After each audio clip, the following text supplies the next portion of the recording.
विद्यार्थी मित्रांनो, मी सौ गौरी वाळिंबे, डेक्कन एज्युकेशन सोसायटीचे BMCC कॉलेजमध्ये OCM हा विषय शिकवते. मागील काही तासांपासून आपण तुमच्या पाठ्यपुस्तकातील प्रकरण 4 व्यवसाय सेवा हा भाग अभ्यासत आहोत.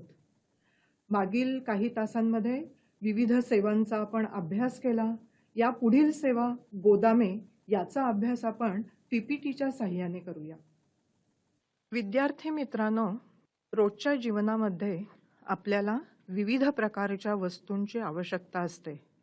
आपण बऱ्याच गोष्टी मोठ्या प्रमाणात खरेदी करतो आणि त्या वस्तू आपल्या घरी साठवून ठेवतो. अशाच प्रकारे व्यावसायिकांना सुद्धा त्यांच्या वापरासाठी वेगवेगळ्या वस्तूंची आवश्यकता असते. विद्यार्थी मित्रांनो, आपण एक उदाहरणच बघू.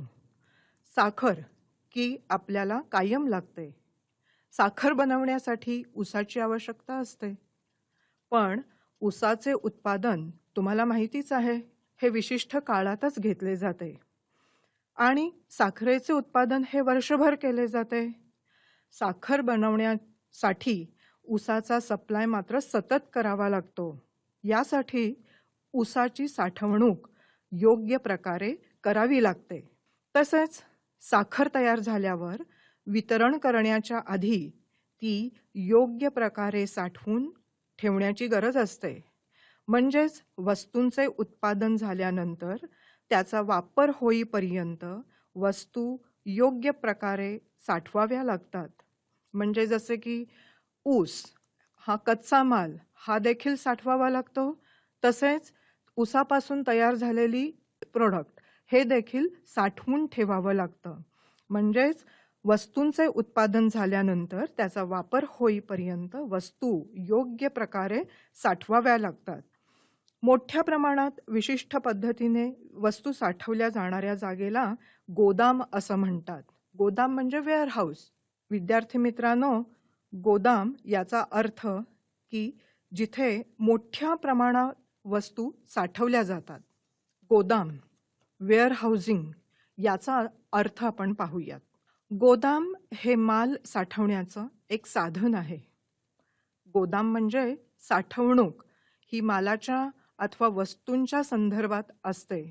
म्हणजे हे लक्षात ठेवा, गोदामामध्ये वस्तू साठवल्या जातात, सेवा नाहीत. कारण सेवा अदृश्य असतात. सेवांचा आपण अनुभव घेतो. सेवा आपल्याला दिसत नाहीत, पण वस्तू मात्र आपल्याला दिसतात आणि वस्तूंची साठवणूक ही गोदामांमध्ये केली जाते. म्हणून गोदाम म्हणजे साठवणूक ही मालाच्या अथवा वस्तूंच्या संदर्भात असते. यामध्ये साठवणुकी संदर्भातील सर्व क्रियांचा समावेश होतो. वस्तूंच्या उत्पादनापासून वापरायच्या वेळेपर्यंत संग्रहित वस्तूंच्या साठवण आणि साठवणुकीशी संबंधित असलेल्या क्रियांचा समूह म्हणजे गोदाम. विद्यार्थ्यांनो, आपण आता व्याख्या बघू. व्याख्या ह्या महत्त्वाच्या असतात. संशोधकांनी वेगवेगळ्या प्रकारचं संशोधन करून या व्याख्या तयार केलेल्या असतात. त्यामुळे त्या व्याख्येतील प्रत्येक शब्दाला महत्त्व असतं. व्याख्या आपण बदलू शकत नाही. म्हणून व्याख्या समजावून घ्या आणि व्याख्या पाठ करण्याचा प्रयत्न करा. गोदामाची व्याख्या: वस्तूंच्या अथवा मालाच्या साठवणुकीसाठी अथवा जमा करण्यासाठी असलेले आस्थापन म्हणजे गोदाम साठवणूक होय. विद्यार्थ्यांनो, आता आपण व्याख्येवरून गोदामाची संकल्पना आणखीन चांगल्या प्रकारे गोदामांच्या कार्यावरून समजून घेऊ की गोदामाची काय कामं आहेत. गोदाम व्यावसायिकांना कोणकोणत्या पद्धतीने उपयोगी पडतं, म्हणजेच गोदामाची कार्य आपण समजावून घेऊ. चला तर विद्यार्थी मित्रांनो, आपण गोदामाची कामं बघूयात. पहिलं, मालाची साठवण किंवा संचयन. हे गोदामाचे मूलभूत कार्य आहे. वस्तू साठवणे हे गोदामाचं महत्त्वाचं आणि मूलभूत कार्य आहे. जास्ती झालेलं उत्पादन की जे आता लगेचच आवश्यक नाही ते गोदामांमध्ये साठवलं जातं. ही गोष्ट लक्षात ठेवा बरं का. आपण ह्याचं एक उदाहरण बघू. तुम्हाला माहिती आहे पावसाळ्यात आपण छत्री, रेनकोट तसे थंडीत स्वेटर्स वापरतो. पण याचं उत्पादन मात्र उत्पादक पावसाळा किंवा थंडी होण्याच्या पूर्वीच करून गोदामांमध्ये साठवून ठेवतात आणि पावसाळा किंवा थंडी या सीझनमध्ये छत्री, रेनकोट, स्वेटर्स मागणीप्रमाणे बाजारपेठेमध्ये पाठवले जातात. म्हणजेच जास्ती झालेलं उत्पादन की जे आता लगेचच आवश्यक नाही ते गोदामात साठवले जाते आणि ग्राहकांच्या मागणीप्रमाणे त्यांना पुरवले जाते. विद्यार्थ्यांनो, आपण गोदामाचं दुसरं कार्य बघू. किंमत स्थिरीकरण म्हणजेच प्राइस स्टॅबिलायझेशन. खूप महत्वाचं काम हे गोदामाचं आहे. किंमत स्थिरीकरण विद्यार्थ्यांनो तुम्हाला माहितीच असेल, वस्तूंच्या किमती या मागणी आणि पुरवठा या 2 घटकांवरती ठरवल्या जातात. आता किंमत स्थिरीकरण हे वेळ उपयुक्तता म्हणजे टाइम युटिलिटी साधून केले जाते. गोदामात मालाचा साठा मोठ्या प्रमाणात केला जातो. जेव्हा मार्केटमध्ये वस्तूंची कमतरता असते तेव्हा त्या वस्तू गोदामातून पुरवल्या जातात. म्हणजे उदाहरणार्थ दिवाळी आली की बाजारपेठेत काही वस्तूंची कमतरता भासू लागते. साखर, तेल अशा प्रकारच्या उत्पादनांची कमतरता भासते. त्यावेळी मार्केटमध्ये गोदामातून यांचा पुरवठा केला जाऊ शकतो. त्यामुळे मागणी आणि पुरवठा यात समतोल राखला जातो आणि किंमत स्थिर राहण्यास मदत होते. मुळात मागणी आणि पुरवठा यावरून किंमत ठरली जाते. मार्केटमध्ये वस्तूंची जेव्हा कमतरता असते तेव्हा त्या वस्तू गोदामातून पुरवल्या जातात आणि त्यामुळे काय होतं विद्यार्थ्यांनो, डिमांड आणि सप्लाय मागणी आणि पुरवठा यामध्ये समतोल राखला जातो म्हणजे इक्विलिब्रियम साधलं जातं आणि त्यामुळे वस्तूंच्या किमती स्थिर राहण्यास मदत होते. हे देखील खूप महत्त्वाचं काम गोदामे करतात. किंमत स्थिरीकरण. विद्यार्थ्यांनो, आपण गोदामाचं पुढील कार्य बघू. जोखीम पत्करणे, रिस्क बेअरिंग. गोदामे अशा प्रकारे बनवली जातात की ज्यामुळे चोरी, आग इत्यादी स्वरूपाचे धोके कमी होतात. म्हणजे वस्तूंच्या साठवणीच्या वेळी चोरी, नुकसान अथवा इतर स्वरूपात नुकसान होऊ शकते. गोदाम चालकावर वस्तू सुरक्षित ठेवण्याची तसेच त्यांची योग्य काळजी घेण्याची बंधने असतात. तुम्हाला माहितीच आहे गोदाम चालक म्हणजेच वेअरहाऊस कीपर याच्यावरती खूप मोठी जबाबदारी असते वस्तू सुरक्षित ठेवण्याची. जर गोदामातील वस्तूचे नुकसान झाले तर त्यासाठी गोदाम चालक म्हणजेच वेअरहाऊस कीपरच जबाबदार असतो. वस्तू अथवा मालाच्या होणाऱ्या हानी व नुकसान यासाठी गोदाम चालक वेअरहाऊस कीपर हा जबाबदार असतो. विद्यार्थ्यांनो, आता आपण पुढील कार्य बघू. वित्त पुरवठा म्हणजेच फायनान्सिंग. खूप महत्त्वाचं कार्य गोदामाचं आहे बरं का विद्यार्थ्यांनो. गोदाम चालवणाऱ्या संस्थांकडून किंवा इतर वित्तीय संस्था म्हणजेच फायनान्शियल इन्स्टिट्यूशन्स कडून गोदामातील वस्तूंवर वित्त पुरवठा किंवा लोन, कर्ज मिळू शकतं. म्हणजे गोदामातील वस्तू वित्तीय संस्थांसाठी सिक्युरिटी, सुरक्षितता म्हणून काम करतात. अशा प्रकारे गोदामे व्यावसायिकांना अर्थ सहाय्य देण्याचे काम करते. जेव्हा वेअरहाऊसमध्ये वस्तू ठेवल्या जातात तेव्हा डिपॉझिटर्सना एक रिसीट दिली जाते किंवा त्याला वेअरहाऊस कीपर वॉरंट असंही म्हणतात. डिपॉझिटर्स रिसीट किंवा वेअरहाऊस वॉरंट. या रिसीट आणि वॉरंट हे निगोशिएबल इन्स्ट्रुमेंट असतं. वस्तूंच्या मालकांना या वस्तूवरती बँकेकडून किंवा फायनान्शियल इन्स्टिट्यूशन्सकडून लोन मिळू शकते. विद्यार्थ्यांनो, आपण पुढील गोदामाचं कार्य बघू. वर्गवारी आणि प्रतिवारी. अनेक गोदामांमध्ये वर्गवारी आणि प्रतिवारीची सुविधा दिली जाते. विशिष्ट वेष्टनासाठी आणि इतर प्रकारच्या सुविधा दिल्या जातात. मागणीप्रमाणे मालाचे सोयीस्कर वेष्टन केलं जातं. यालाच पॅकेजिंग असंही आपण म्हणतो. वर्गवारी आणि प्रतिवारी म्हणजे स्टँडर्डायझेशन, ग्रेडिंग अँड पॅकेजिंग. वर्गवारी म्हणजे वस्तूंच्या क्वालिटी पाहून त्या क्लासिफाय करणे आणि ग्रेडिंग ही अशी प्रक्रिया आहे ज्यामध्ये वस्तूंच्या गुणवत्तेनुसार म्हणजे वस्तूंच्या क्वालिटीनुसार त्या सॉर्ट किंवा वेगवेगळ्या केल्या जातात. आणि पॅकेजिंग म्हणजे वस्तूचे प्रवासात नुकसान होऊ नये म्हणून त्या वेगवेगळ्या बॉक्सेसमध्ये व्यवस्थित ठेवल्या जातात आणि मागणीप्रमाणे मालाचे योग्य पॅकिंग केले जाते. वर्गवारी आणि प्रतिवारी हे देखील गोदामाचं अतिशय महत्त्वाचं काम आहे. म्हणजे वस्तू नुसत्याच साठवणं हे महत्त्वाचं काम आहेच आहे, पण त्याबरोबर तिथे वस्तूंची वर्गवारी आणि प्रतिवारी, ग्रेडिंग, स्टँडर्डायझेशन, पॅकेजिंग या देखील प्रक्रिया केल्या जातात. वाहतूक. विद्यार्थ्यांनो, पुढील कार्य वाहतूक म्हणजे ट्रान्सपोर्टेशन.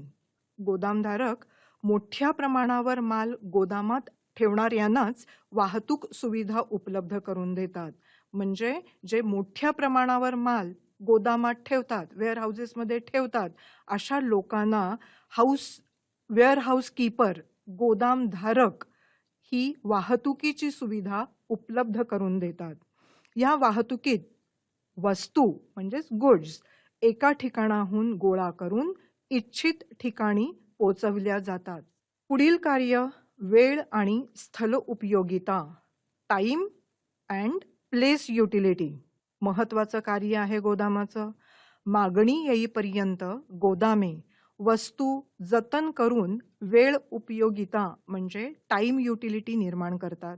तसेच ज्या ठिकाणी वस्तूंची आवश्यकता आहे त्या ठिकाणी वस्तू पोहोचवून स्थल उपयोगिता निर्माण करतात. म्हणजेच प्लेस युटिलिटी, टाइम युटिलिटी आणि प्लेस युटिलिटी.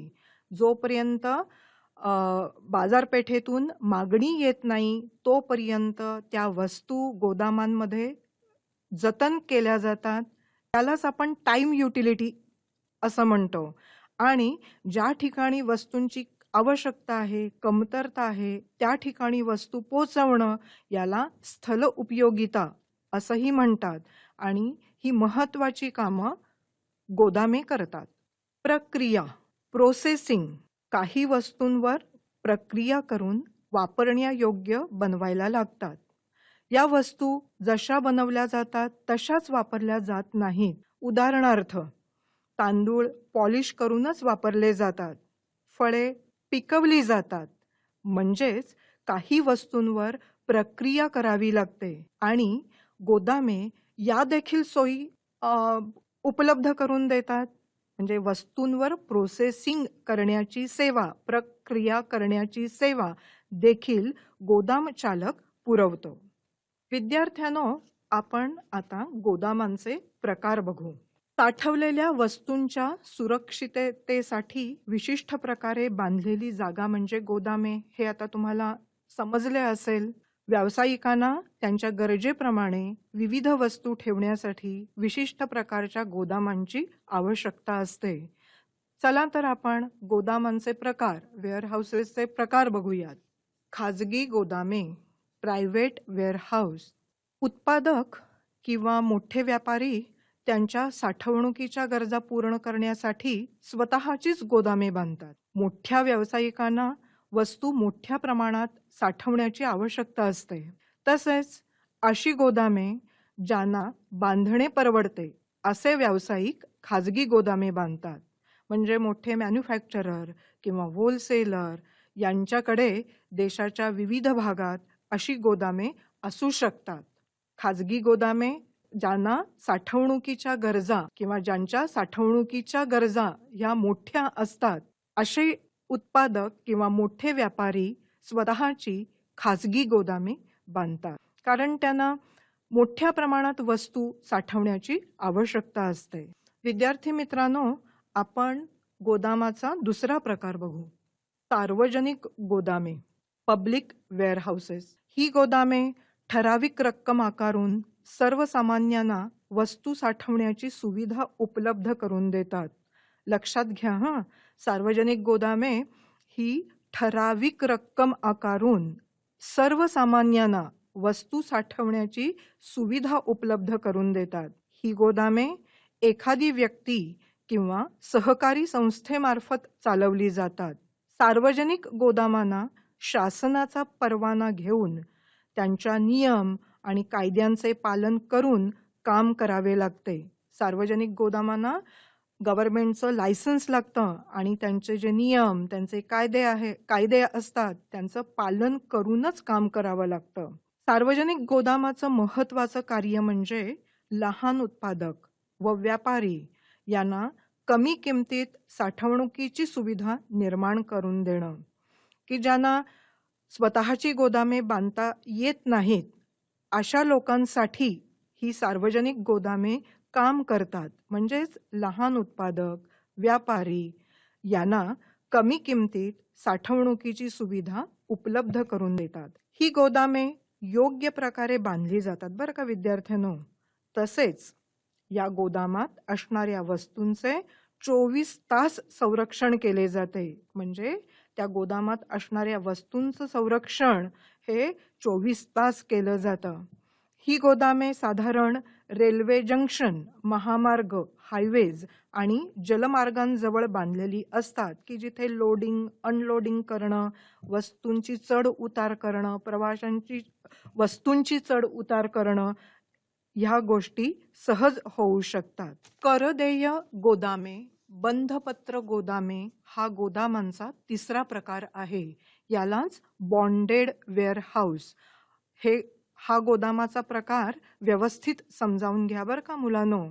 करदेय गोदामे किंवा बंधपत्र गोदामे, या गोदामांना सरकारच्या परवान्याची आवश्यकता असते. म्हणजेच गव्हर्नमेंटच्या लायसन्सची आवश्यकता करदेय बॉन्डेड वेअरहाऊसेसना असते.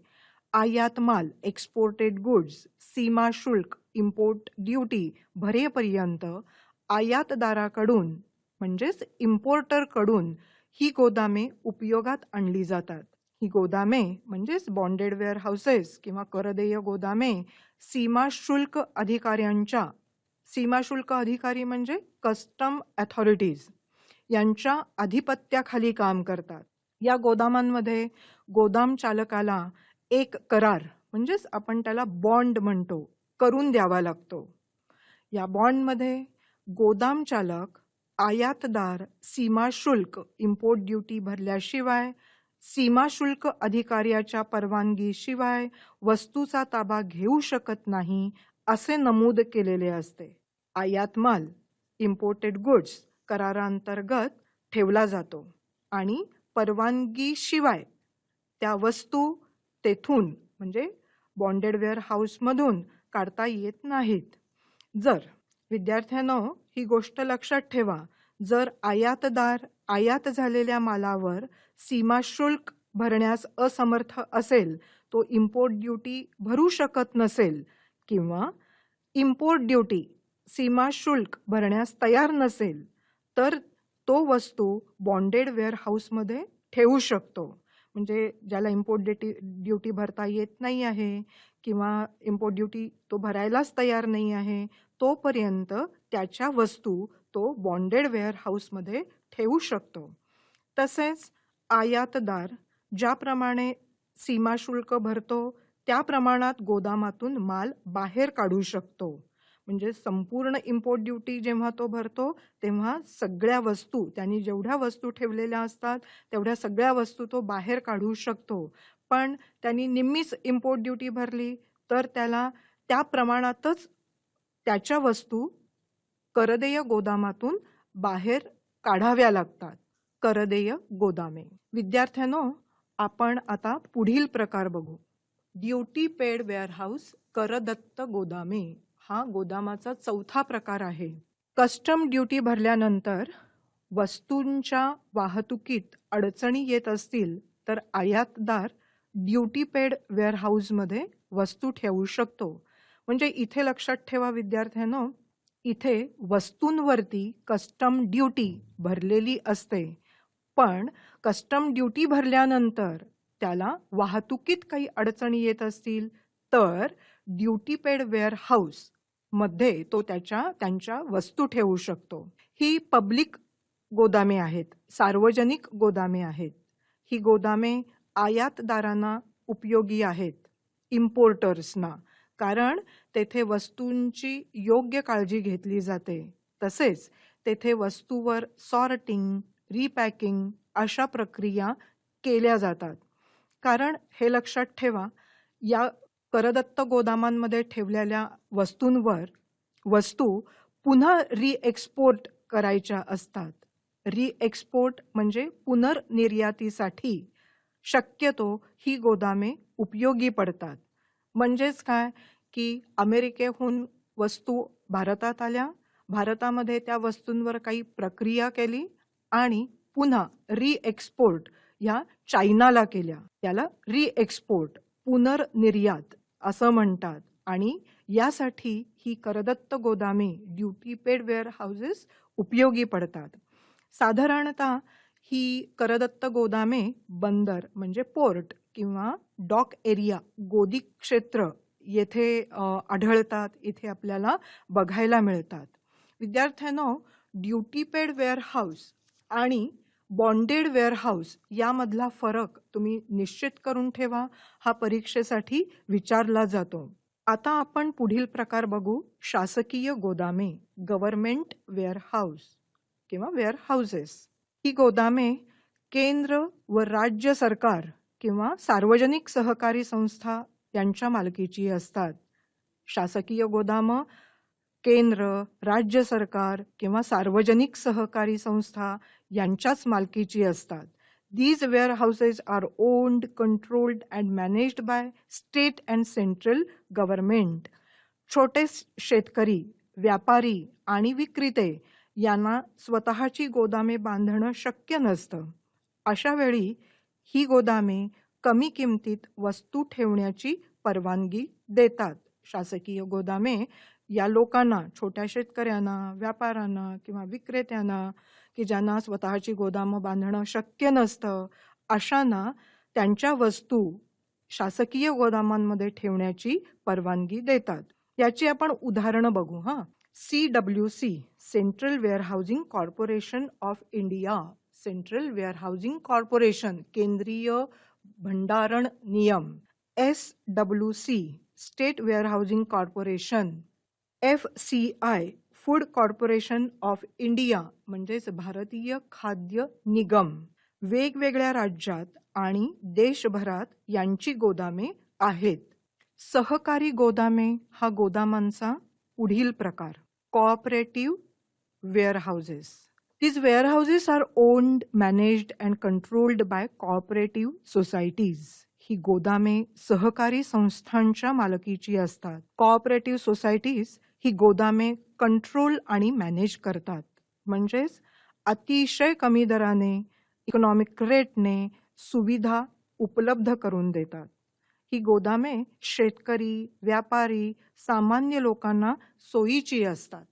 आणि आता आपण शेवटचा प्रकार, शीतगृह, कोल्ड स्टोरेज याचा अभ्यास करूयात. नाशवंत वस्तू म्हणजेच फळे, फुले, भाज्या, दुग्धजन्य पदार्थ साठवण्यासाठी शीतगृह, कोल्ड स्टोरेज वेअरहाऊस याचा उपयोग केला जातो. येथे वस्तू कमी तापमानात म्हणजे लो टेम्परेचरवरती गोठवल्या जातात. त्यामुळे वस्तू साठवणे व नंतर त्याचा वापर करणे शक्य होतं. कोल्ड स्टोरेजमुळे इंटरनॅशनल ट्रेड करणं, आंतरराष्ट्रीय व्यापार करणं सोपं झालं आहे. म्हणजे आपण एक उदाहरण बघू. ग्रीन पीज, आपण मटार म्हणतो, हे भारतात उत्पादित केले जातात आणि ते परदेशी देशांना एक्सपोर्ट, निर्यात केले जातात. अशा प्रकारे शीतगृह शीतगृहांमध्ये नाशवंत वस्तू साठवल्या जातात. विद्यार्थ्यांनो, आपण गोदामाची कार्ये थोडक्यात बघूया. मालाची साठवण म्हणजे संचयन, किंमत स्थिरीकरण म्हणजे प्राइस स्टॅबिलायझेशन, जोखीम पत्करणे, रिस्क बेअरिंग, वित्त पुरवठा, फायनान्सिंग, वर्गवारी आणि प्रतिवारी, ग्रेडिंग अँड पॅकेजिंग, वाहतूक, ट्रान्सपोर्टेशन, वेळ आणि स्थल उपयोगिता, टाइम अँड प्लेस युटिलिटी आणि शेवटचं महत्त्वाचं कार्य गोदामाचं प्रक्रिया, प्रोसेसिंग. तसेच आपण विद्यार्थ्यांनो गोदामांचे वेगवेगळे प्रकार बघितले. यामध्ये खाजगी गोदामे, प्रायव्हेट वेअरहाऊस, सार्वजनिक गोदामे, पब्लिक वेअरहाऊस, करदेय गोदामे, बॉन्डेड वेअरहाऊस, करदत्त गोदामे, ड्युटी पेड वेअरहाऊस, शासकीय गोदामे, गव्हर्नमेंट वेअरहाऊस, सहकारी गोदामे, कोऑपरेटिव्ह वेअरहाऊस आणि शीतगृह कोल्ड स्टोरेज असे गोदामांचे 8 प्रकार आज आपण अभ्यासले. विद्यार्थी मित्रांनो, आपण तुमच्या पाठ्यपुस्तकातील प्रकरण 4 व्यवसाय सेवा हा भाग पूर्ण केलेला आहे. यामध्ये आपण 3 सेवांचा अभ्यास केला: बँकिंग, इन्शुरन्स, विमा आणि गोदामे. या पुढील आणखीन ज्या 2 सेवा आहेत, ट्रान्सपोर्टेशन आणि कम्युनिकेशन, यावरती प्रश्न विचारले जाणार नाही. हा भाग यावर्षीसाठी गाळलेला आहे. त्यामुळे या 3 सेवांचा अभ्यास तुम्ही छान करा. बँकिंगमध्ये बँकेचा अर्थ, व्याख्या, बँकेचे वेगवेगळे प्रकार, बँकेची कामं, प्रायमरी सेकंडरी फंक्शन, तसेच इन्शुरन्स विम्याचा अर्थ, विम्याचे विविध प्रकार, तसेच 6 तत्व, विम्याची 6 तत्व ही चांगली अभ्यासा. तसेच आज आपण जे गोदामे शिकलो, गोदामे म्हणजे काय, त्याचा अर्थ, व्याख्या, तसेच गोदामांचे विविध प्रकार आणि गोदामाची कार्ये यांचा छान अभ्यास करा. मुळात विद्यार्थ्यांनो, भाग समजून घेणं हा महत्त्वाचा असतो. कुठलाही भाग जेव्हा समजला जातो तेव्हाच तुम्ही छान पद्धतीने उत्तरं लिहू शकतात. जो भाग तुम्हाला येतोय, सोपा आहे, तो भाग जास्ती बघण्यापेक्षा जो भाग समजलेलाच नाही आहे तो भाग वारंवार वाचून समजावून घ्या. म्हणजे परीक्षेची भीती तुम्हाला वाटणार नाही आणि परीक्षेमध्ये अतिशय उत्तम प्रकारे तुम्ही तुमची उत्तरे लिहू शकाल. तर विद्यार्थ्यांनो, तुम्हाला अभ्यासासाठी शुभेच्छा. धन्यवाद.